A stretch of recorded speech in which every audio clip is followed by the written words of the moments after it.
The Fly Fifer and Just Another Monkey podcast. Talk is cheap. Let's talk. The other ones are brilliant. The tinfoil hat one, that's you want them all? Does Tam want to hear the piss? Go on. James and Alan. Two men shooting the shit. As we dismantle Shit Creek, trying to rescue fellow humans from the jobbies. They're fucking brilliant. And then another one. That's the best one. Big Al's Tales from under the tinfoil hats. We're pretty sad, aren't we? That first just one. The Fly Fifer. Just the audience after that. Yeah. But Oh, they're good. brilliant. So we're back. We're going to do another hour.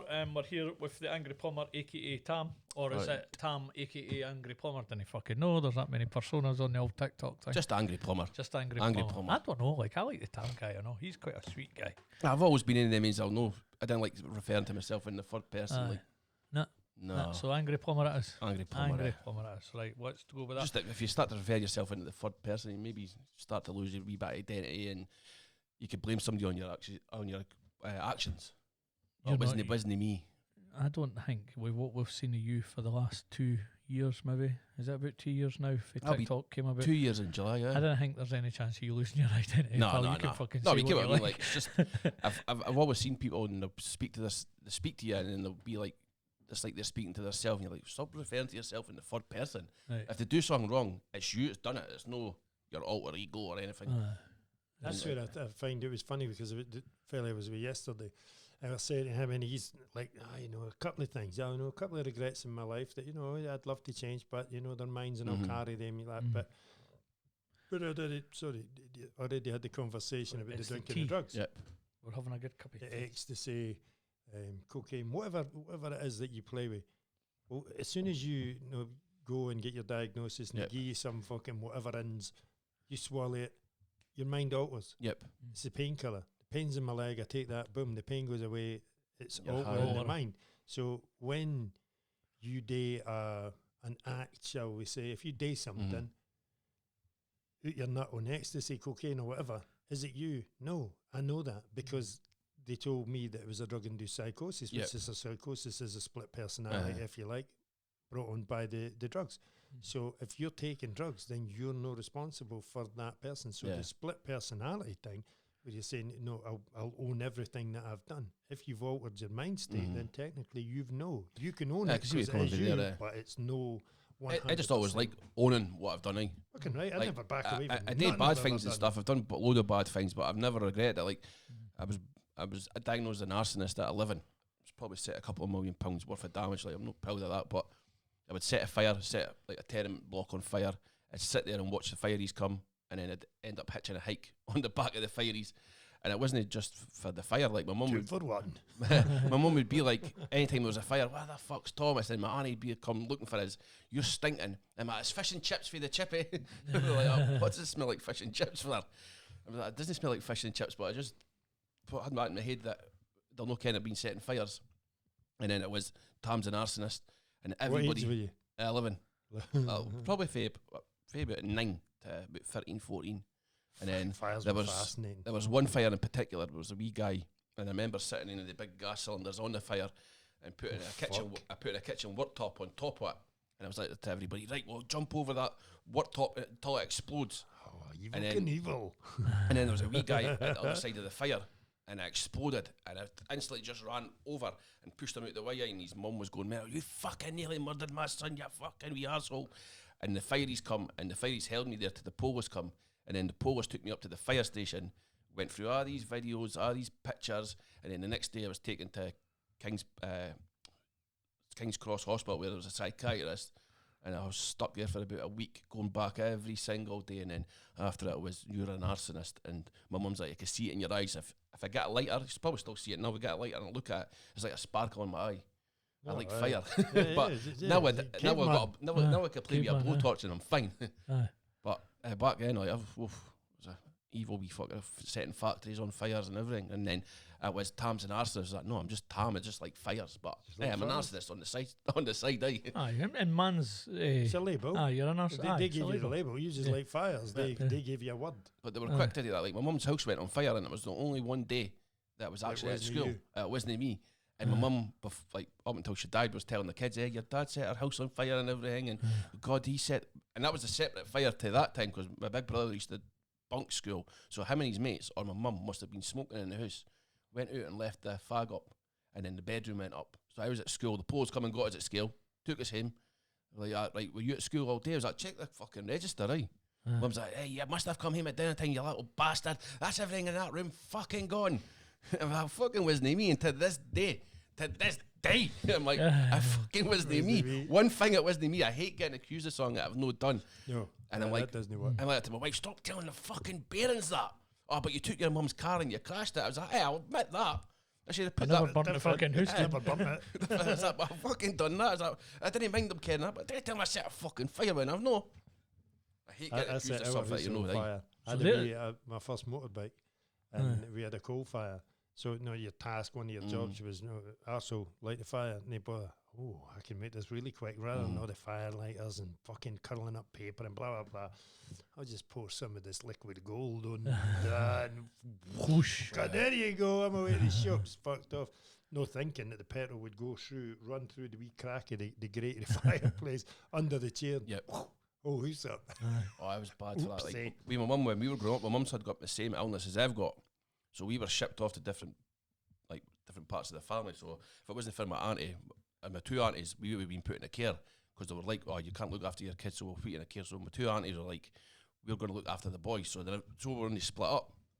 So I always remember, like, we'd go to my aunties in Dundee and I'd hate to wear my wee cousin's socks and everything, but because we didn't have much. And was she happy about that? I'd probably know. Like, I was saying to her the other day, your cousin, as in a female socks, and on other times we would go to my aunties in Fife in Ballingary, and she had this big massive coal fire, and it was like a religious thing every morning, getting up before everybody else to help do that fire, and it was a smell like if you go past and you smell coal burning, you're instantly back here. I'm like, oh, that fire was good back then. That was my job as a bairn. That was my job as a bairn. Set the fire every morning. I growing up. That and getting put in sheep dip. That's what I used to get. See how you were saying there. It's something I wanted to ask you. See how you were saying you liked the fire thing between like 9 and 14. Right, now this is before the Angry Plumber. Yep. Because there's no Angry Plumber this time. No. You didn't even care you're going to be a fucking plumber, a shipwright, a joiner, a whatever, a brickie, or a scientist. So you've got that. Is that an anger thing, or is it just a lust? I think it was. Was that anger then? There was. There was because at this point you've got your mum, you've got your brother. Yep. The father figure you've no spoken about at all in any of these so far. So I'll not go there because right, you've like, went you there. Go anyway. But so you opened up, like. But there's that anger part, or there's that fire part at the age of 9 to 14. Were you trying? Do you think? I don't know. Maybe I'm barking up the wrong tree. Trying to get some sort of attention, or was it just that I have this fascination with fire, or were you trying to draw something in for the father figure, or were you trying to get a fit up there? Can you tell us what the spark was? Aye. What was the spark? And this was before the Angry Plumber. I was just growing up back in Kirton. Obviously, my mum and my dad. My dad was irrelevant for we were about 6 months year old. He was forced to leave because one, he was abusive. My mum said it was like, as soon as they got married, that was Jekyll and Hyde. He had changed. So social services found a chip on my big brother's tooth, and says if you don't kick him out, we'll take your kids off you. So my two uncles evicted the dad for the house, and for then he's not really. I don't call him my dad. He's Dave, but I seen it in my brother. My brother always longed for him. Right. He was a daddy's boy. I was a mummy's boy, and I always remember my big brother, like the old council windows, the wee square windows. And we used to have a door, and frames. Yeah, and at the side of the door was a square windows. And my Dave, my dad, would be like that to my mum. I'm coming up to get the boys on Saturday or Sunday, and that would be when my big brother at that window all morning. He wouldn't show up. Big brother would be heartbroken, and then he'd look at me how I wasn't heartbroken, but my mum was enough for me. But I was getting angry that my big brother was getting treated that way. And he got angry when you got hurt. So we would end up taking it back then. My mum would. We never went on holidays like that, but my mum would buy nice things for the house.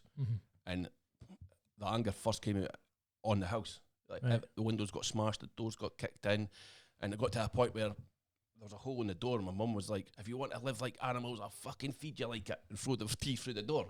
Because we would just destruct the house. And then it wasn't until I found an outlet which was fires. It wasn't really the intention of doing the fires. It was just like. And all that, do you think was you and your brother rebelling against the old man, no turning up, the old man leaving you at the metal window, waiting on him coming? Because I don't understand. That's the one thing that sticks in my head. I do understand that fully.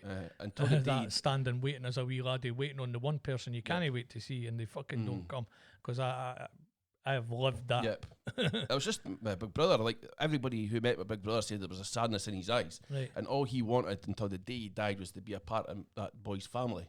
Right. So that guy left us. Well, never left. David thinks he left David, and up until the day he died, David just wanted to be a part of his family. But because he had left, David rebelled against everybody. And when my dad Dave got a new missus, right. That's when he started to try and come between them, because he thought if I come between them, he'll go back to my mum and we'll be a family. Whereas that was really getting to me. I was like, what the fuck you think you're doing? Mum's enough for us, because she was working 2 jobs. This guy owned a pub, wasn't getting any maintenance money. So my mum would go down, smash up his pub.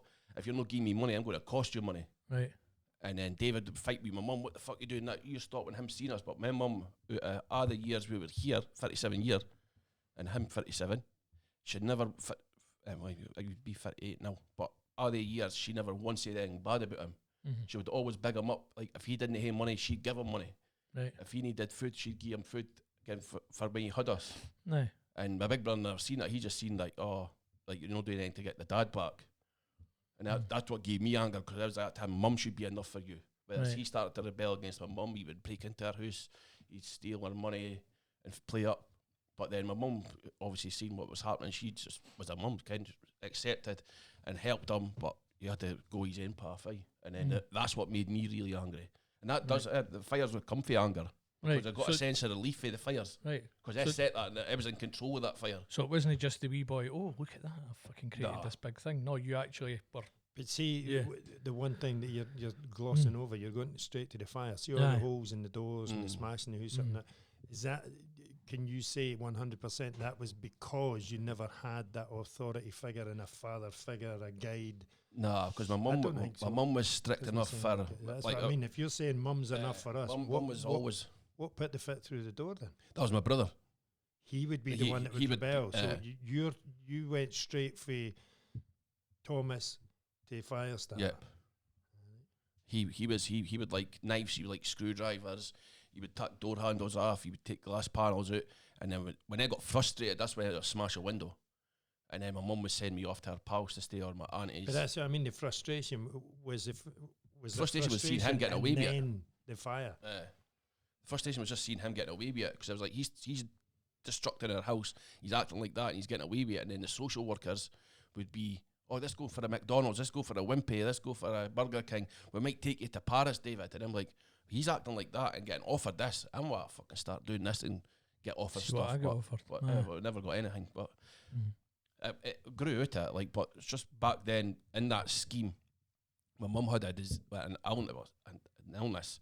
Obviously, what I've got, and they always thought that the van coming to deliver our colostomy bags were full of tech, so they would screw the van, see the name on the bags, and start putting feces in the bags and throwing it at my mum's windies and that. And this was the drug addicts and the alcoholics trying to pass judgment on somebody else, which we would be in our house, maybe in a month, the house would get screwed 6 times in that month.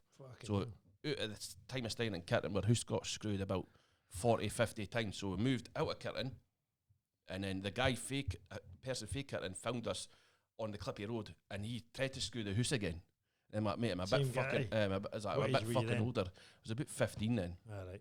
So the fire thing's already fucking done. And my big brother, like, he was a stocky guy for 14. He'd done the doors for 14-year-old because he was big.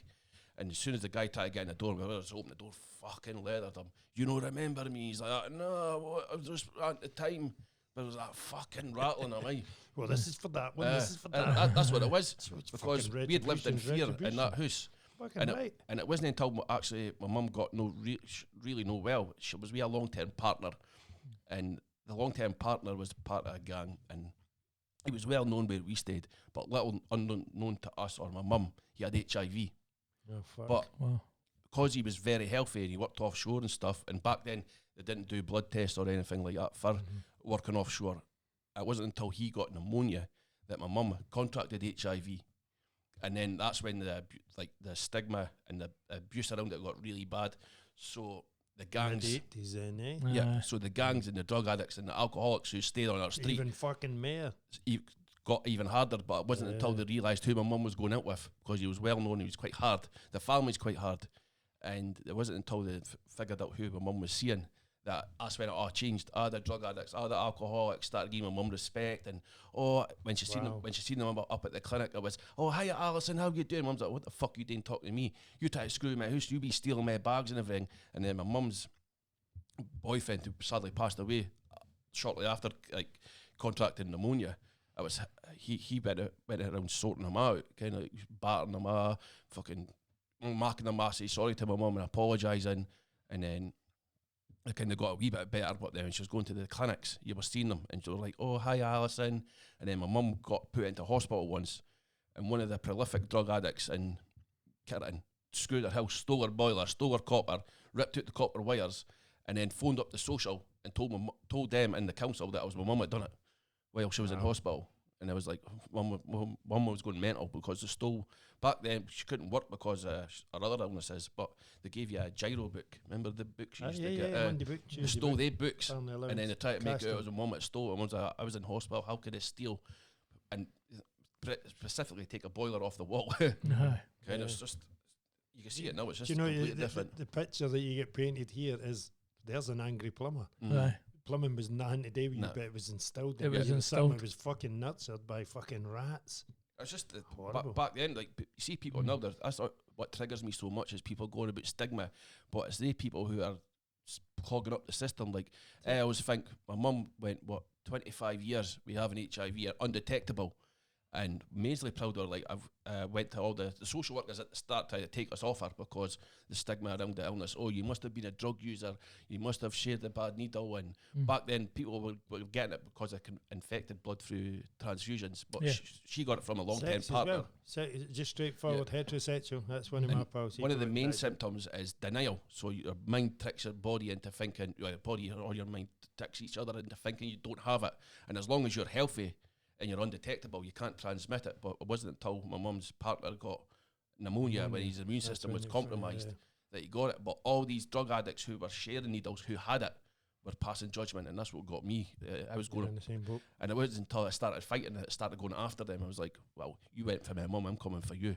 And my big brother used to get them one by one. I still see them in the town. They're like, all right, Tom. I'm like, get the fuck out. And I shouldn't say it, but I'm like, get the fuck, you junkie, HIV bastard. And I'm thinking that in my head, but I just say, get the fuck, you junkie. But you shouldn't, because there's a stigma, but it's them that's pushing the stigma. They've done you wrong, why respect them in any way? You know what I mean? And at the end of the day. Rats are rats. Yeah, so rats are rats, snakes are snakes. Never change. And then when I used to go to the hospital with my mum, I don't know if you've ever seen it, an infectious disease award. You know, if you've got chicken pox and that, you'll go into this ward, and there's a big red sticker they'll put on your door if you've got HIV. And I remember going in and seeing my mum, and one of my best friends, he contracted it. And I was seen on the doors, and I'm like, what the fuck's this red sticker? So the next time my mum was in, I was like, excuse me, what's that red sticker? Oh, that's just to let us know it's an infectious disease. I goes, but this is an infectious disease the whole ward. fucking ward. He's like, all right. So I was sitting with my mum, and my mum was quite delirious.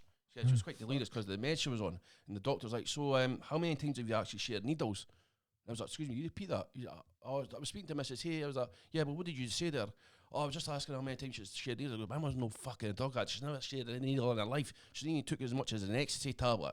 It's like, if you fucking say that again, I'll bang your puss. I got chucked out the ward, Yeah, but it's ignorant, so they have no idea when you're using the word, the stigma. Yeah.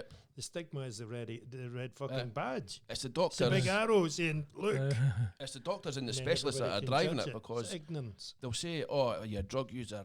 Are you a homosexual? You're like, not just drug users or homosexuals get it. Hey, heterosexuals get it. Kids get it, but you can be born with it if you get a blood transfusion. It came in because original. That was one of my things. Was that it was the story we got as teenagers was somebody pumped the monkey in the jungle. You're like, really? Well, how come the guy that stays? He's never been in the jungle. He's dying with fucking AIDS. And look at that gay guy over there. He's getting as well. And you look at it and you put your tinfoil hat on. And you think, right, okay, they brought in heroin. Right, slip that in. What's that? That'll wipe the ones. Then you get out. Because to me, like Skipton, It was the Grim Reaper come in with the heroin, and he just took the fucking heads off it, fucking loads of them, ODs, everything like that. And what he didn't get in the first sweep, he come back with hepatitis, fucking HIV, AIDS virus, and it took fucking countless people. He's wiped them out, almost like a Vietnam scenario. And you think, well, if it was a guy that pumped the monkey in the jungle, a bit like the macaroni, I've never ate pat soup. No. I don't believe it for a fucking minute. I think that's, again, it's that eugenics thing where they just want to kill people. Yeah. Because my wee pal, like your mother, never used fucking drugs, and he certainly did. He smoked dope, but he'd never taken intravenous drugs in his fucking life. He slept with a skank, and that's how he got it. And that, see, watching him deteriorate. So when you talk about your mum, I know what it's like. I went there. I had my fake shake with me. I came out. It was at Milestone House, beautiful place for these people. Gives them a bit of dignity on their dying days. I went in to see him. He tried to make me a cup of tea, and this guy was a lovely guy. Fucking one of the diamonds of life. He's holding his fucking trousers because they were falling off him. Too much weight loss. And I tried my fucking hardest, and that was the biggest battle I've ever had, to hide emotion again. That I think I couldn't have gave him my eyes. Fucking no chance. He would have saw everything welling up inside me. I got outside, I got into the car, and I fucking bust. I never took her in. She sat in the car, and I bust, and that was him. Matter of days, if that, beyond that. I love going to see him because I remember the guy. That I don't fucking remember that. And see anybody that says to me in the in the tinfoil hat conspiracy, if you were to say to me, I think that could have been fucking right. I then think some fucking bastard done that. And then now with the macaroni and get the cheese sauce in you boys, you'll all be fine. Who's telling us to do that? Mr. Fauci. Mr. Fauci was involved with the AIDS, the whole AIDS thing. You're like, hang on a fucking minute. There's a lassie on TikTok, and she's, I'm wanting to break the stigma. So I wrote to her saying, maybe if you want to end the stigma, answer your questions. Who's the people who are asking you questions? Answer it politely and respectfully, because they're not being ignorant. They just don't know. That's it. We did. And she came back at me, poor heavy. All right. And I was like, excuse me, hen, is that you're no? She put on a video that she was cured. I said, you're no cured, pal. I said, you're undetectable. I said, my loved one was undetectable for 25 years. It goes, a common cold will bring your immune system that down that you could then pass it on. I said, there's only ever been either one or two people that have accidentally cured themselves. I said, the boy had cancer and he died. I said, the second boy never ever gave his blood away because he wasn't want to put a price on it. She's like, you don't know what you're talking about. I was like, well, were you offered PEP? Were you asked for the free antiviral tablets or the cocktails? What you on about, PEP? I haven't got HIV. I was like, you do have HIV, pal. I said, if you haven't taken PEP, which is a 72-hour tablet program for exposure, she's like, oh, no, I don't even know what you're talking about. I was like, well, you need education, pal. Needs to go and get it. And then she's on that app, and somebody says to her, you should be telling your partners. No, I don't have to tell them anything. Back then, when my mum caught it, she was told by the police and the solicitor, do you want your partner charged with attempted murder, because when you eventually die, it will be murder. My mum's like, no, I love my partner and we're getting engaged. And he was going to be my dad, and he had 2 sons and a daughter, and we all got on very well. Lost contact because they stayed down south, and it wasn't until I went on TikTok, and I was like, I fucking know that face. That guy looks awfully familiar. Kind of my wife. And I've been speaking to this guy for about a year. Wow. Nothing, and he's like that to me, your name Tam Foster? I was like, eh? He's like, you don't remember me? I was like, mate, I can't what, I'm not being cheeky. I goes, we look familiar, because his dad looked like Robert Redford, or the guy out Crocodile in Dundee. All right. He's like, hey, that's Hogan, my dad. Paul Hogan. No, the kind of the guy you look like. I'm like, you're fucking kidding me. So we're stepbrothers. Tiny world, And I was like, mate, I'm going to fucking speak to you. And I was like, I'm not being cheeky. Like, goes, but before my mum died, she said that you were at her house, but my mum had like very bad mental health and she was delusional. I thought she was telling jokes. He's like, no, I was at your mum's house. He said, I was up seeing your next door neighbour. He said, so I popped into your mum's. I was like, fucking hell. I was going mental at her telling she was seeing things and everything. Oh. Like, so everybody goes on about TikTok like, oh, it's really bad, and the trolls and that. If the past 2 years, TikTok's been great for me because... So I'm sitting here talking to fucking you with him, all because of that silly thing. And people go on about, oh, the trolls this and trolls that. See, if you went through so much in your life, somebody's saying words to you on a social media app, shouldn't they hurt you? It's like you're saying, oh, there's another bag of shite hit the window. Oh, fuck, surprise. There's another punch in the fucking face. My mum used to hit us with skulls, and then if we'd done something really bad, she wasn't sadistic, but we had a 3-bar council fire, and Mark would stand in front of it, and we'd stand like that with one leg up, and she'd be like, whatever fast fuss is getting a fucking hiding. But that was just because we were putting a fiver on against the wall. But we were Keeps little you quiet. shits. We were little shits. Like, We see was now bad. they would be like, "Oh, you're autistic," or "You're ADHD." Kind Just of put a label you label up, on you. and that's whereas it, the badge, no, yeah. I was just a wee cunt. That's it. Somebody said that to me the other week. I didn't think you got PTSD. I think you got ADHD. I was like, I'm not got fucking ADHD, mate. But you were a product of the society you were living in at the environment. time. But The see, environment, that years ago, all the fucking tree huggers would poo-poo that and say, Aye. bullshit, it's absolute rubbish. You're just no, a it's wrong fucking no. You're just a And wrong, you're a wee the one badge. for me, if you're in shit creek and you do not learn to swim, you will fucking drown. Sink. And the Yeah. jockey's 100%. Yeah. Tam's the same as myself. I don't think you would have been as so much immersed. There was maybe No. a paddling pool in Ross Aye, because it you was. had a different outlook.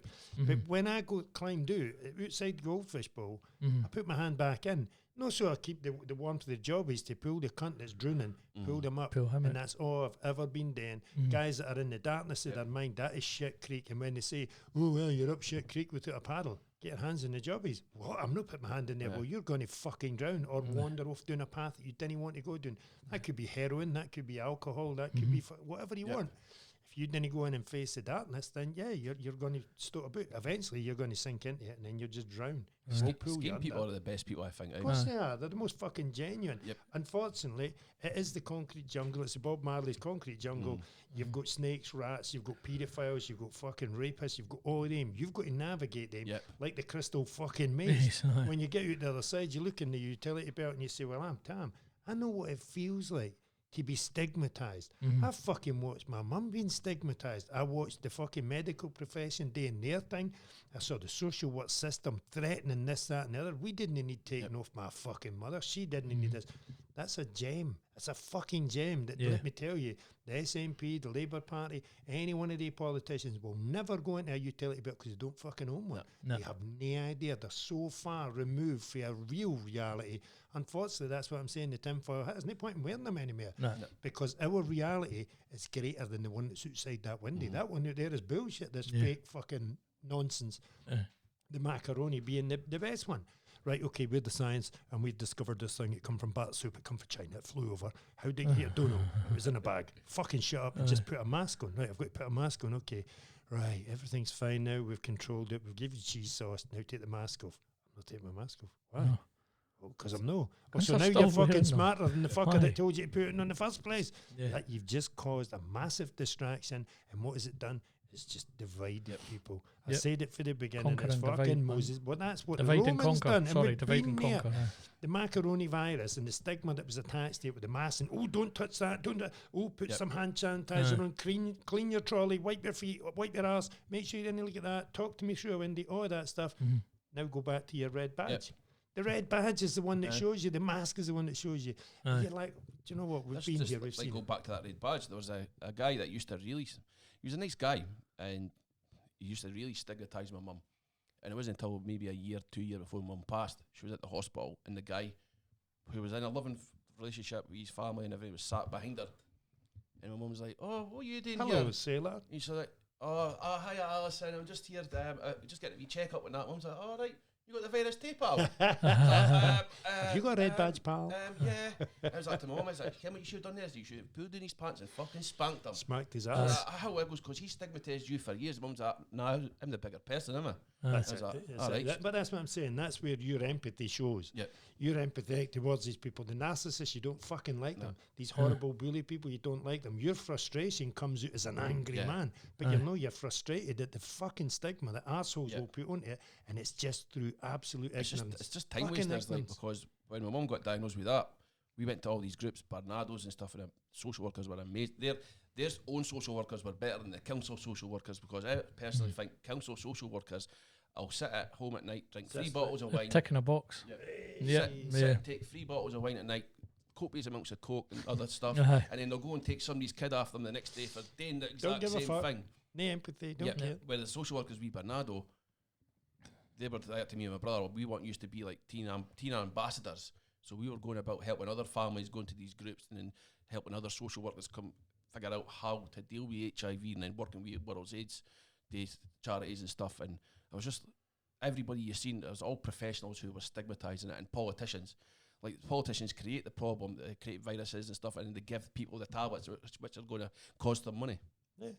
Like my big brother, when he passed, he had a brain hemorrhage and epilepsy brought on by doing the doors because somebody hit him in the head. Smacking the bones. So the doctors were like, oh, we don't know at which level your epilepsy is at, so what we're going to do is we're going to start you off with the highest grade. So he was taking these tablets and they're like, oh, to combat that, we'll give you Valium. So he was sitting taking Valium. So you get the midazolam, but it's the same thing. It's almost, it just shuts it off. It's supposed to be a suppressor. And then the next thing is he's hooked on Valium. And he's going to, because the doctors we have to take you off Valium. Didn't he win him off it, just stopped him and like, we'll give you pregabalin instead. Gave him that, and then next thing he's buying the street Valium, and then he's out, he's 3. And like the doctors caused that because on his medical notes was red warning saying don't issue pregabalin. So they've gave him pregabalin and they're like, oh, we'll give you back your Valium and take you off the pregabalin. So it was like, oh, Tom, could you get any Valium? I'm not buying Valium for nobody. Like, they were constantly trying to put me on Valium for the PTSD. Or we'll give you sertraline, but because we give you the sertraline, you're going to be on a high dose. We'll give you the diazepam to combat that. I was like to my wife, no, I didn't want that. I've got pregabalin there. I've got thousands of pregabalin there because I'm too scared to take them because of what I see my brother go through. And the number one cause of death is he stopped breathing because it interacts with other tablets. It does, because it slows everything down. And that's a politician part of that. Doing nothing because they're saying Scotland's got the worst deaths and drug deaths in Europe. They're the perpetuators, they're fucking signing them off, the crazy bastards. The only thing you see them, like I said, is when they turn up when it's mandate day or an election. Oh, we're going to solve this, we're going to solve that. Oh, we're going to give you safe user rooms. Okay, do you know, see how much it's swung to now? Nobody's listening. You're like, fuck off. You said that the last time you were looking for a vote for me, I'm not voting for you. It's more that I think the whole transparency, or because you see it, or you and your brother could have been fucking absolute ambassadors. Of course you can. How? Because you know what you're talking about. You know what it feels like. It's like my big brother, when he was 14, he was a bouncer. At 16, he joined the Scots Guards. You're fighting back at this point because you were hitting on that earlier that when you got to that age, were starting to fight back all the folk that had done you wrong. Well, because it was just like we said, it wasn't what I'd done us wrong, it was what I'd done my mum wrong. Your mum wrong, And then when my big brother joined the army, I was heartbroken because it was only the 3 of us, our life. Didn't go on holidays. If we did go on holidays, a caravan, or like we'd done a lot. My mum would do a lot because she educated us on my illness. So we did everything together. Like it was a 3 amigos, so we just did everything. And then when my brother joined the Scots Guards, I was heartbroken. And I remember he phoned one night. He's like, "What's up with you?" I was like, "No, I just miss you." And I started greeting. A week later, he was up the road discharged. Right. I was like, "What happened?" He's like, "I've got a peanut allergy." I was like, "You've got no fucking peanut allergy." He's like, "I've got a peanut allergy." And yet whenever we would fight, I fucking left the army for you. I'm like, "No, we had a fucking peanut allergy." I'm glad I smacked you with that ashtray, you bastard. But that's what we would be like. We would knock fuck at each other, and then 10 minutes later, I fucking love you.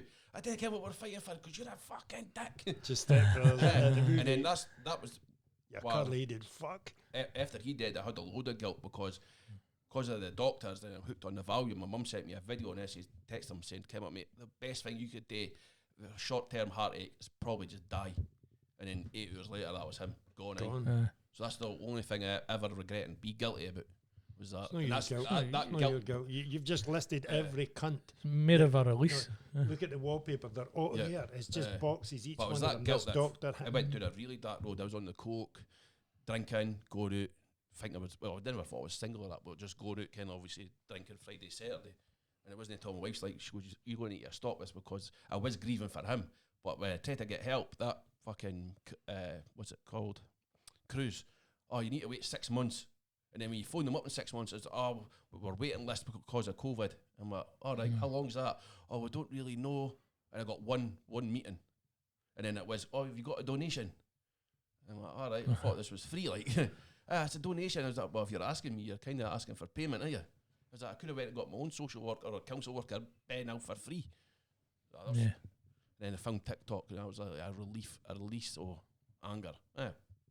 It's a big weight that you had to carry, but then when you look at it in hindsight, you look back, it's Tom that dealt with it. I was raging because, like you dealt with it yourself, though. Like about my dad, I was trying to get him involved with my brother, and then I also tried to get him involved with my family. And when we got married, I was like, "Can you come to the wedding?" My mum was like, "I give him a chance." Put out the olive branch, so I put it out, and she's like, "There's your table with my sister." Bought her all this Dundee United stuff and everything for her, so she felt part of the family. And she said, "I'm having a stag do a couple of months before the wedding. Oh, could you change your stag do? It's just that I've got another stag do on that day." I was like, "No, I'm not fucking changing anything." He's like, "If you want to be at my wedding, you'll be at that stag do." "Oh, I can't make it." I was like, "Well, don't fucking come to the wedding." Mum's like, "That's pretty harsh." I was like, no harsh. He goes, you told me to give him an olive branch. I've gave him it. And he's no fucking coming. So none of them are coming. And then when my big brother passed away, it was like, my mum's worried about the funeral costs. I was like, Mum, I'll pay the funeral costs. So I sold my plumbing tools. Every expensive tool I sold, so she didn't hate it, but worry. And I went and seen my old man, and Mum's like, your dad's got to have his place at the funeral. I was like, I didn't want him there. She goes, it's not about what you want, it's what your brother will want. I was like, right, fair dues. And so I went and met him at the restrooms. I goes, you better get in there. He's like, what? I said, I think you should go in and maybe spend some time with your son, maybe apologise for being a cunt. He's like, what? I said, well, maybe get in there. He's like, all right, son. I say, so what's happening with the funeral? I was like, it's paid for. Oh, what? Have you paid that in full? I've got some money here for you. I was like, Kim, I'm going to fucking take your money. You never gave me anything. 140 quid. Nice one. Well done. Well, I'll get the sandwiches. I didn't even pay for the sandwiches. For 300 people at the funeral. But again, that's no where you say, oh, I've got that guilt and that. That's your, no, you're making your penance by doing that. Was my mum even after that, my mum never said anything bad about me. Yeah, he was telling people, my mum was saying, oh, your mum's made this up. There's always one spiteful parent. But that's where narcissists come from. They're bred, and that's what I'm saying. You know that guy, so the genetics you got was off of your mum's side, which is a godsend in itself. Mum's always said I should have been a woman. It doesn't make any difference when you know the things that you know, but the life that you've learned, you picked something up, and that's all you do. That's what when I see people on like Facebook or social media or even in the street, and I'm speaking to them in a pub, you could tell like a Walter Mitty, like I've seen people in the pub, oh, I'm in the army. I was like, all right, yeah, what regiment you in? Oh, I'm in the parachute regiment. I'm like, you're in the parachute regiment? I was like, mate, I fucking joined the parachute regiment when I was 16. Well, I went to this place and that place. I was like, Aldershot. No. I was like, well, I went down for the weekend at Aldershot. I said, granted, when I went to sign up, I got MD'd because of my illness. I didn't think it was as serious as it was.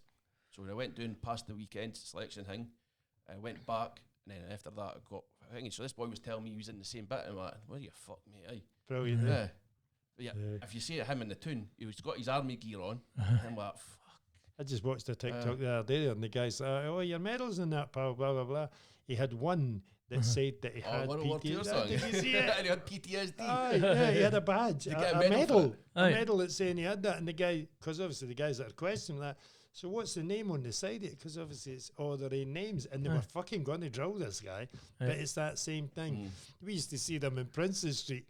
No, the Eddie Murphy character sitting on their legs and saying, war vet, please spare change. Now they just didn't give a fuck. No, you can't understand a word of them. We saw them getting off the bus. One of them's got like a sleeping bag, and the other one, and she's shouting over the other one, like, I'll see you back then. You're going out tonight, you're doing this, and they're planning their day. Like, you've just got off a bus. Where fair? Cardboard box. You get the bus. Where the down you come from? Get changed in the Waverley. But it's that's the same, keep their stuff in the Waverley. Aye, for the kid on. I was in the shop, and there's a guy, and the woman's in front. I thought I recognise her, you know. But she's got the tobacco. As soon as the guy's put the tobacco into her hand, she's put it back like that. He's just took it, never said a word, just took it, put it in his pocket. Then it would come, this fucking pile of shrapnel. Like, you bastards. But they're going home, she's got tatties, and like, where the fuck are you cooking the tatties? Do you know what I mean? Cardboard boxes didn't come with fucking fires. There was a boy in Dundee that got caught with that. He used to sit in the town with a dog. I used to always give him money, because I was like, oh, you doing that for us? I feel sorry for the dog. I never get why a homeless person would get a dog. But they fucking rumbled that. The boy was caught getting on a bus, going to Douglas and jumping in a house. He was making £500 a week. I had a pal of mine. He was hilarious. I'm walking along Rose Street again with the fake shake, and there's the really, really bad trading places is a cracker for him. Because when he's out and they've taken everything away from him, and he's got the Santa suit, and he tries to eat the salmon, and the beard goes in his mouth, and he's, oh fuck, it's that candy floss. It's no even, I don't know what the stuff is for the fake Santa suit, but it's that stuff. If you went near it on your fire day like that, it would just go gone. The fucking Santa suit's talking to me, and I'm like, whoa, fuck off, pal. And then he pulled out his fake beard, and it's my mate. I was like, what the fuck are you doing? I know this guy for selling fucking dope, and he's done all right at it. What the fuck are you doing? But I guess you sell that, and you think, but that's for homeless people. And you think, you fucking, they infiltrate fucking everywhere. So again, it's like, oh, I've got this, I've got that. You're just looking for a wee bit of attention, just come to the front. So the guy that's standing at the back of the queue that's going to go off the bridge, he's like, I'm not going to wait in that queue. No. I'm off. And you think, you bastards, you've just let one get away. It's the same as the homeless person. He's not going to sit begging in the street. You'll see them lying on a bench and you walk past and they can't. And you'll give them something. The ones that are sitting there with the A4 bit of paper, I saw one. I couldn't even be bothered reading it. I gave him £2 so I could just wait for the movie to come out. I know a guy. It's a big, long fucking... I know a guy who's just got caught grooming. Well, suspected grooming, but he probably did do it. And he says he fooled the government or the doctors into pretending he had PTSD so he could get PIP. And that's a society and a government and an institution that's meant to be there to protect people, and getting somebody who's fooling people to believe that they've got mental health, and he's taking up a system that he doesn't even take the tablets. See, when you do the shouting about it, a lot of people think, oh, you fucking... They just see angry Plumber and say, oh, he's angry. It's when you justify it and you you legitimize it by saying that, see that, I don't know if you were to put, there's 10 people all claiming this, all claiming that benefits, all getting all this. Here's 10 suicide victims because they couldn't get into that fucking queue because you cunts have clogged up. I get it. That's what gets me, because I've had friends that have killed themselves, workmates and family members who have died because they couldn't get into a service. Like my wee cousin, Dora to bits, she struggled with PTSD because she probably felt like she was a burden. That's it. Whereas you get these people who are just, and that's what triggered me about that fucking West Coast guy, because I seen how the hell could you get a diagnosis over Christmas?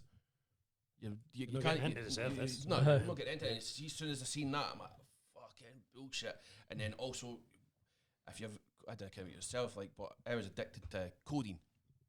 I was really bad on it, and the doctors, they knew. They must have known, because I was saying I worked offshore. I was saying I was going on holiday. I was on four to 5 Spain holidays a year, working offshore about 12 times. And I thought they should have clicked. And it wasn't until I went to get a PIP interview that the tribunal were like, oh, but you said you were working here. You said you were on holiday there. I was like, excuse me. It says, look at the prescriptions. Oh, what do you mean? I goes, the codeine. I said, I was just doing it for the codeine. Oh, but you lied, did you? I goes, yeah, to get the codeine. And she goes, oh, but so you don't have addiction problems. Does. Yep. Yeah. And yet you see people like that, and then I'll never get codeine again. And if I did, I would hand it back. Well, he's got codeine through there because it's got a sore arm. And as that time, I goes, woof, that's a bit of a trigger, is it? She's like, what do you mean? I goes, it's fucking codeine. But I'm on a morphine patch. But because the morphine patch is going straight into my system and it's slow release, it's kind of, I don't know if it's different as such, but it's control. I can take that off because that's me weaning off it. Like, I'm not taking tablets, so I don't know if it's the addiction or taking a tablet. Like, systemize it from 14, taking tablets for the doctor. Oh, you got pain. There's pain. So from 14 to 18, I had like 240 codeine tablets a month. And then as soon as I realised that I actually liked them, it was only about 10 years ago. I was like doctors, this, and it's like you had to function to get it. And like, that doctor should have noticed that was a problem, because I was on them for 14. I was only taking 200 every couple of months, and I went from taking 200 every few months to 200 every couple of weeks. And how many times could somebody who's not working go to Spain and go on the rigs? And that's doctors. We were where we were. What you could do is you would go and kid on, you'd put a couple of track mats in your arm, go in and say, by the way, I'm on heroin. Yep. Really, and when you've no heroin, how do you, well, guy sells me tablets. What are they? I don't know. I don't care. We white things. Yep. All right, okay. They know that the barbs will work for that, so there'll be the dihydrocodeine. Yep. And because you've now got dihydrocodeine, you'll tend not to sleep. Yep. So we'll need to give you the azepam or temazepam, whatever ones they knock you at the end of the night. Well, the jellies were £1 each. Yep. That's what you got for them. And the DFs, you got 2 for £1. Mm-hmm. That's 140 quid average every fucking Monday morning. Mm-hmm. The doctor will sign you off for without actually checking to see if you are actually on heroin. Yep. No. It was my mate. He poked a couple of, because I'd done it. Yep. And then they says to me, we're not going to go down that road, Alan. We're going to put you on methadone. Methadone? I remember sniffing glue and somebody gave me 15 mil. I could only see one eye. I was fucked. I says, and how much methadone? Come in at 9 o'clock and we'll give you 25 mil, and then if you can come back at 12 and we'll reassess you. I wouldn't make 10 o'clock. I'd be dead. Yep. You'd fucking kill me with it. I never went back. I went to see a skin specialist years and years later. And I'm sitting there like, so right on, okay, and they tell me, are you still on drugs? What? I didn't take drugs. What are you talking about? I've got down here. I'm fucking doing on paper as being a registered fucking drug addict. And it's like, fucking, and I had to say to them, whoa, no. That was to scam the doctors to get the prescription to make 140 quid a week. I never went through it. I never done it. But it's fucking there as the red badge that says you're a monkey. That's what annoys me. When you speak to somebody like who's an ex-addict, I see the person, and that's what I hate about TikTok is, I'm a recovering addict. You're just a person. Yeah. And then, Tam, I'm an alcoholic. What are you saying? You're an alcoholic for? I didn't need to kind of an alcoholic. Like, all right, Tam, I got a colostomy bag and I've got PTSD and I've got anger issues. You can see it. Labels you can see it. And then they're like, I'm not here on a journey. Well, what you fucking mentioning you're an alcoholic for? You're not an alcoholic, you're a person. And if you are an alcoholic, you're in actual, what do you call it, thing, addiction. Active addiction. You're active. I personally think once you're recovered, once you're recovered, you're a recovering, and you're no 10 years, clean. And I think it's a recovering. You've recovered. You're not on it anymore. So everybody that I've known has done these programs. I've got a friend who was an alcoholic and a drug addict. So our mate was fucking 18 months in a 12-step program, and he went into this church in the 12-step program, and he come out an arsehole. we met one. I'm like, I had him working for us because he was a joiner, and he's like, I need to get paid, Tam. I need to get paid. He's like, you're getting paid at the end of the job. It's like you're self-employed. You gave me a price. But I need to get paid. I'm like, how? Because I'm a fucking good joiner. I'm like, mate, fucking mediocre joiner. I said, what you want paid for? Well, I'm signing in this place and I've got to pay them now because I'm working. They make up. They're good at it. They've got every scam in the book. I've saw them all the time. You speak to the client, he's like, I'm a recovering alcoholic and drug addict. I'm like, what the fuck, mate? I didn't say that to the customer. You're just Steve. Your name's Steve. That's how you are.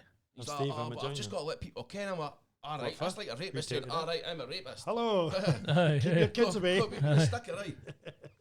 Fucking mad. I didn't get how people put, like you say, a label on themselves. My wee booklet, you need to respect yourself before anybody else does. Fucking right, because at the end of the day, I say it all the time, when you go to sleep, it doesn't matter, your wife's there and the kids are in the bunk beds, when your eyes go like that, boom, it's you. Just fucking you. They cannot come into that space. Exactly. So you have to split yourself up and have the conversation. So when you go into the doctor and say, I'm not feeling right, what's wrong? I'm hearing voices. It's my own voice, but there's a split personality. It's not a split personality. It's what everybody fucking does because you question your own self. Oh, will I have that cheesecake or will I know? Didn't even go on about cheesecake. Who are you fucking arguing with? Who's the conversation with if it's not with yourself? So when you go to the doctor, like, all right, can't see your voices. Check, there's a wee box. Anything else? Are you hallucinating? Well, sometimes I can walk past the door and I think I see, there's another one, bang. We think you've got this here. Hey, there's a prize. But we didn't want to give you that. Hang on. Tell us. Do you masturbate often? Because that's another every one. day, 5 times a day. Sigmund Freud says you need to take this. Hey, look at this. But you could trade that in and go for the car. What do I need? Oh, you just need to lick fucking windies. Anything. You tell them whatever you want, they're going to have a diagnosis because it's there. Yep. The whole fucking thing is there for them to just tick all the boxes. And then, the Matt Lucas one, computer says you've got this. Computer says you've got that. Yeah. Take 5 of them, come back and see me in a month.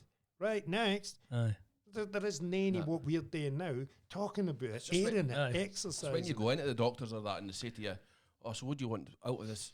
What do you want me to do? Like, you're the fucking professional.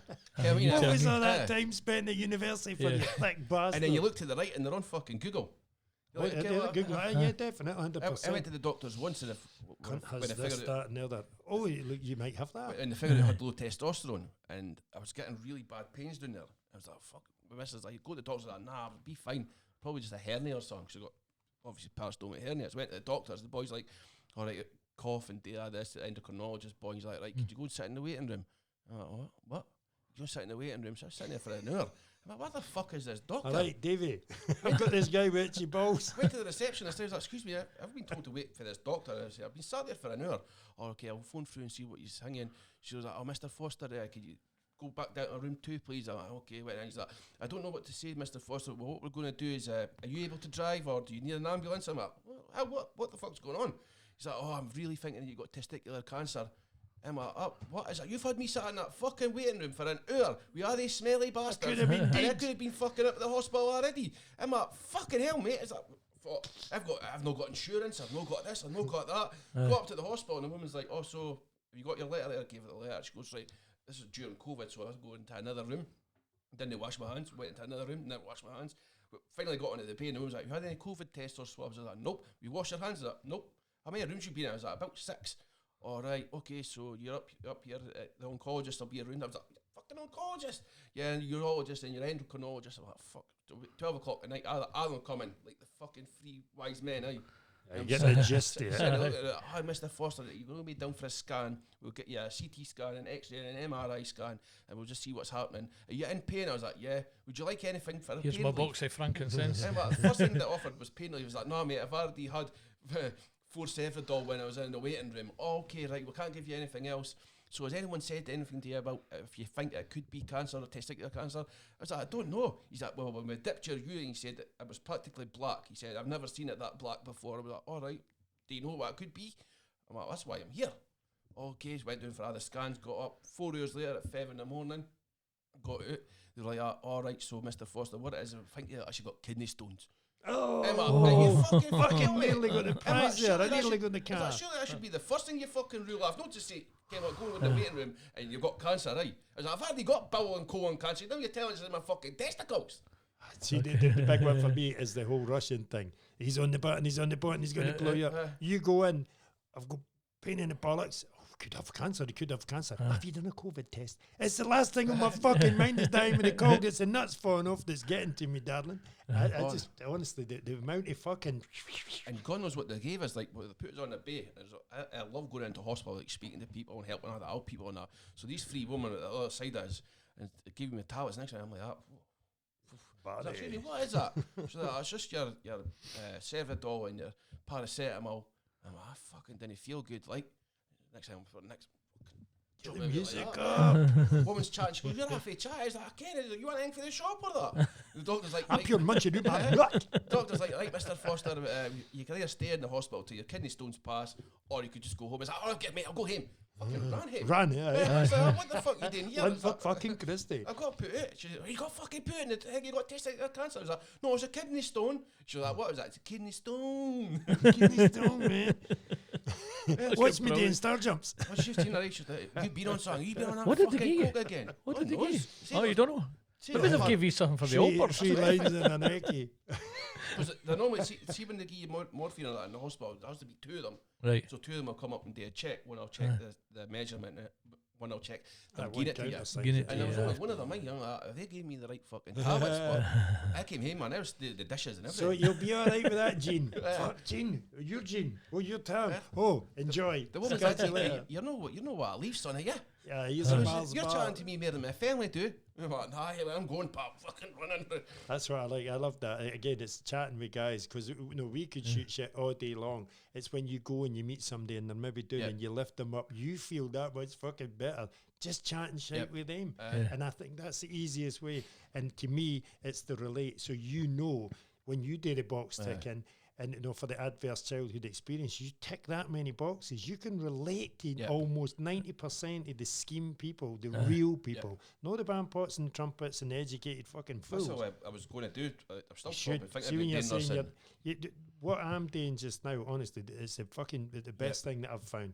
Because again, it's no people wanting Get it some from me. self-worth. Because you're going to weddings and people are expecting. There's Tom over. Get a fucking laugh here. Get your Sit money. back, Get your phone out. get your phone out. How long before he tells that person he's a cunt, and then when you just sit there enjoying yourself and taking it in, and they're like, What's wrong "What's with wrong with you?" It just It's puts the me more on narcissist. edge. It's again when you come in, and the wife say, "Well, you fucking own something." You're not allowed to be happy in certain people's fucking environment because like, what you own or what's wrong with you and what you say fucking happy. They just didn't want it. But when you do go into somewhere where you're no wanted, that you're actually needed, and you're like, "Oh, this is different."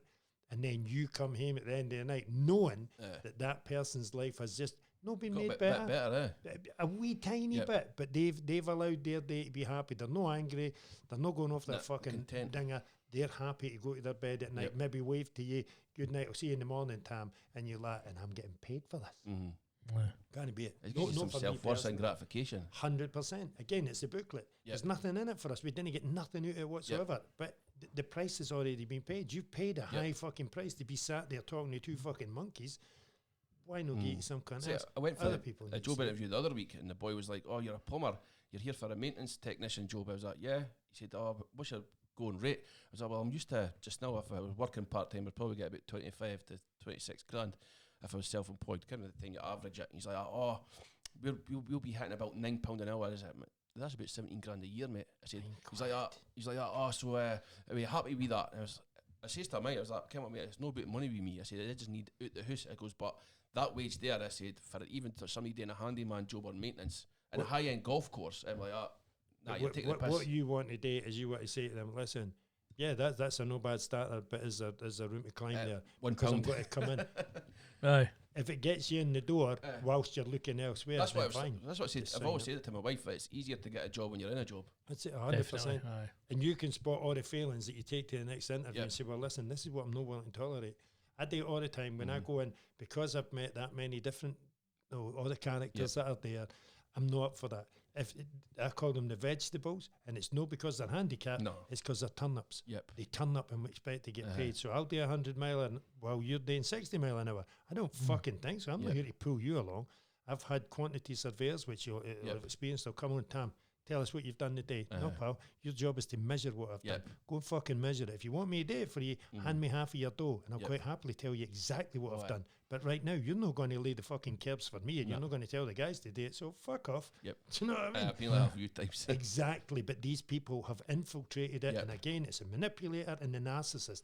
They will manipulate you for you to give them the answer. They can sit back with the golf shoes on. The guy was like, fuck you, well, I'm not my pan in. He's like, we'll give you perks. You can use the golf course, you can use the spa, and you get free food. I'm like, that's going to mark up the tenner an hour.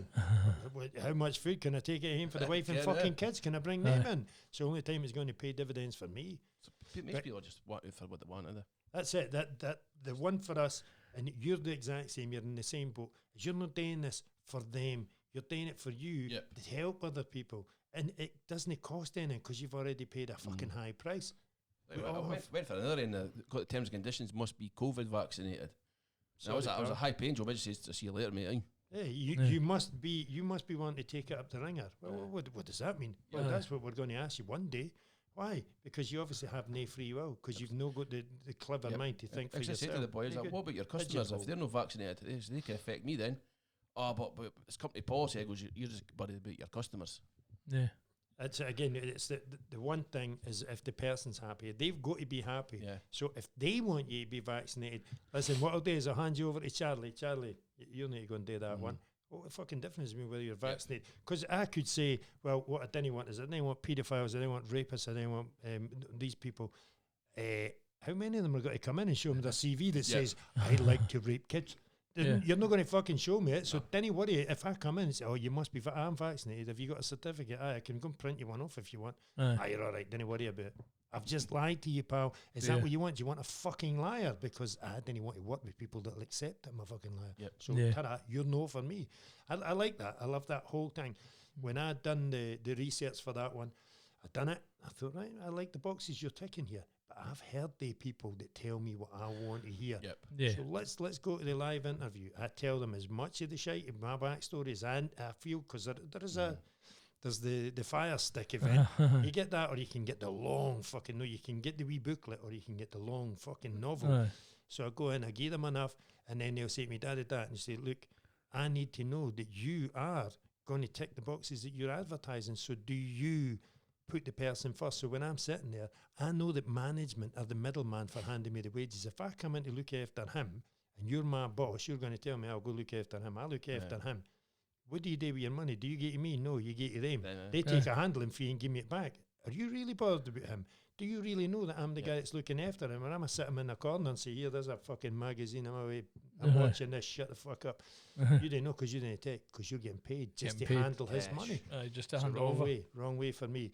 The guy that I'm supporting is the boss. He is the number one. If he's not happy, Nathan's getting paid. Simple as that. Back to that customer's always right. Sometimes no. Let's get out on a happy note, because I know you're nearly there. I know, it is a happy note. Okay. Anything you want to say before we go? No, just thanks for coming, guys. It's been emotional. This has been brilliant. It's brilliant. We've got to see a part of you that's coaster. Different, I mean, so we only got to about 14, fucking 16 and that and all, Maybe 19 with the codeine. Was it codeine? Aye, 19 with the codeine. Fucking hell, there's a whole lifetime in between there. Again, it's the foundations.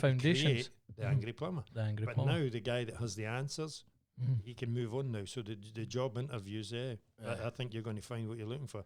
So when he's roasting you, do not fucking bullshit this man, because he's been through that ringer. You ain't fucking winning. Anyway, gentlemen, thank you. Stop banging, that goes right through the fucking thing. I know, well, Tam was getting dead serious earlier on, and he was going like Tam's that. a serious man. It's no time for your fucking BS. Cut, beep. You're a beepity beeper. Imagine that if you did hit a beep out. Fuck that. You're like a fucking roadrunner. Singing a bit like that. You. Hi ho, Silver, away. Toodle pip for now. Shaggers and fandangos. Adios. Top shagger.